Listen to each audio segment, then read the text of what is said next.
All right. Hey, folks. I'm just going to very quick show you a few tricks in spreadsheets on how to make a calibration curve. I made a calibration curve here in this spreadsheet, as you can see, by making a bunch of sugar solutions. And I want to use density in this particular experiment that we're talking about on my spreadsheet here. I want to use density of a solution as a measure of how much sugar there is in that solution. This, for example, is a technique that's used in food and beverage industry. We use specific gravity to measure as a measurement in brewing beer, for example. And this could be a similar example. And you notice that I made 5 solutions of sugar. So each of these solutions, 0, 103 grams per liter, 199 grams per liter, 305 grams per liter, and 415 grams of sugar per liter of water. That's very sugary. It's like almost half sugar, but it's I wanted to be able to get this whole range. And so I made these 5 solutions here of sugar, and then I got these density measurements by measuring out a certain volume of that sugar and figuring of that sugar solution and figuring out what its mass was. And mass divided by volume is density, as we know in at this point in Gen Chem. So all right, so how do I use this data set? It's my advantage. I want to make a calibration curve. I want to graph my independent data on the x-axis. These are the values that I controlled. I set these concentrations by making those solutions. And then I have the dependent data, the y-axis, on my y-axis. These are the data that I measured that happen as a result of this independent variable. So I'm changing one thing and observing the change in the other. The first thing that's important is when you're working in a spreadsheet, this spreadsheet is Microsoft Excel, but any spreadsheet, Google Sheets, LibreOffice, whatever, has the same logic that a spreadsheet doesn't understand what you're trying to do. And the spreadsheet has some expectations. One of them is that your data will be organized in columns. Spreadsheets expect everything in one column to be repeats of a certain value, for example. A good way to think of it is everything in this column has the same unit.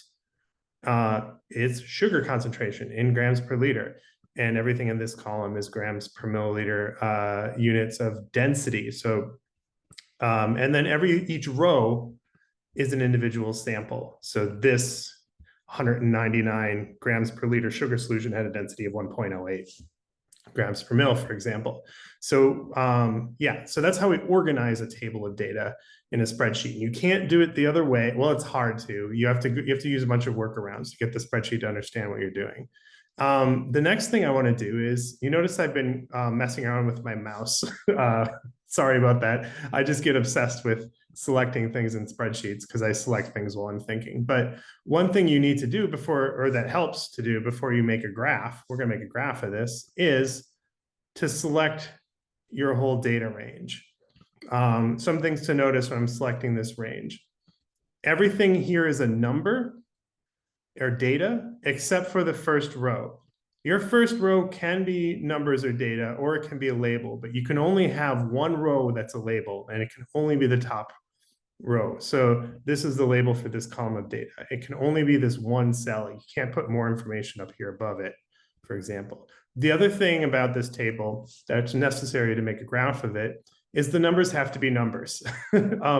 Excel only recognizes numerical input in a cell. So for example, I can't, even though I feel like I should because I'm a scientist, I feel like I should put units on this 103 to make it 103 grams per milliliter or grams per liter for that sugar concentration.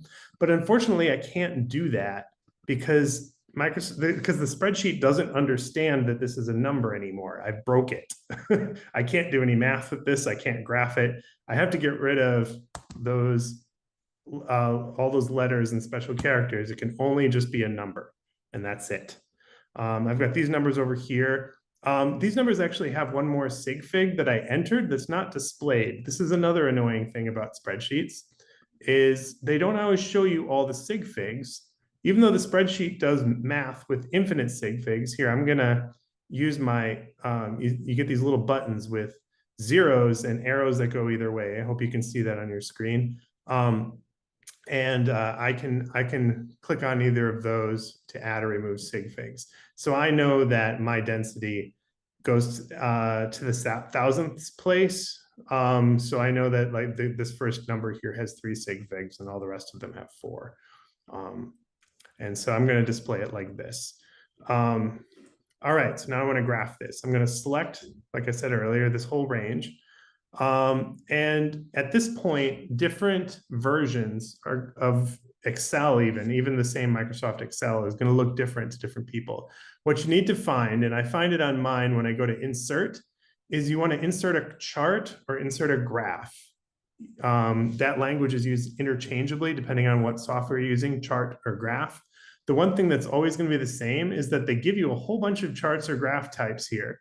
See all these little things when I hold my mouse over them, this makes a column graph, this makes a hierarchy graph, this one makes a line graph, which you'd think you want, but you actually don't. The one thing that is always useful to scientists, the only one that's usually useful to scientists who have X and Y data to graph, is an XY scatter plot.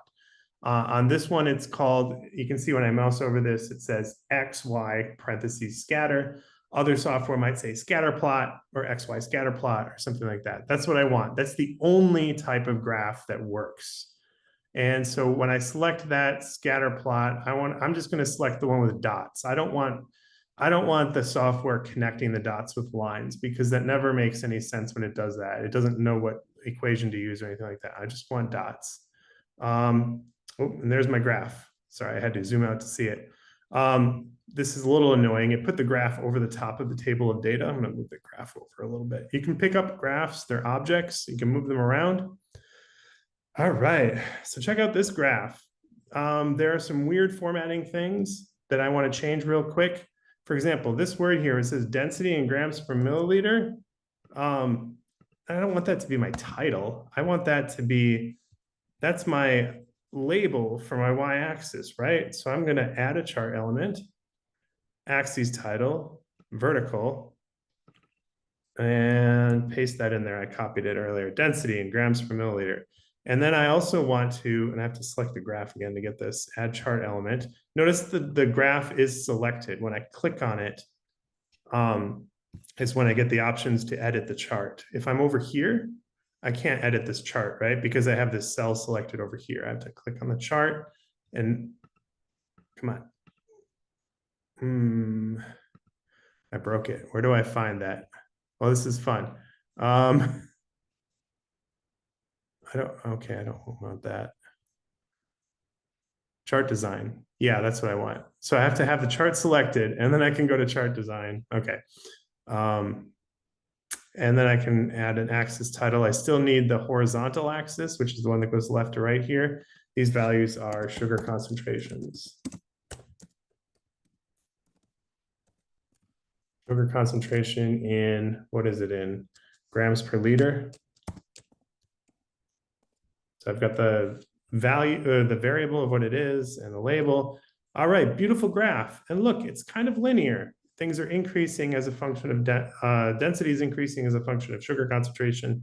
I should check if it's a straight line. To do that, I need to change my graph a little bit. I'm going to, I double clicked on this axis here. See, the different axes are objects. So when you click on them, right now I've got, you can see the box around my y-axis, that I can format that y-axis down here, over here on the right. And also, this is going to be different on different software. It might be on the left or the right, the top or the bottom.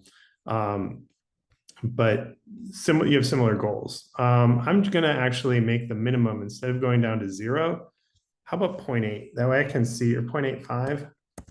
So I can see most of the data points. It doesn't need to go up to 1.4, maybe 1.25. Yeah, okay, cool. That's great.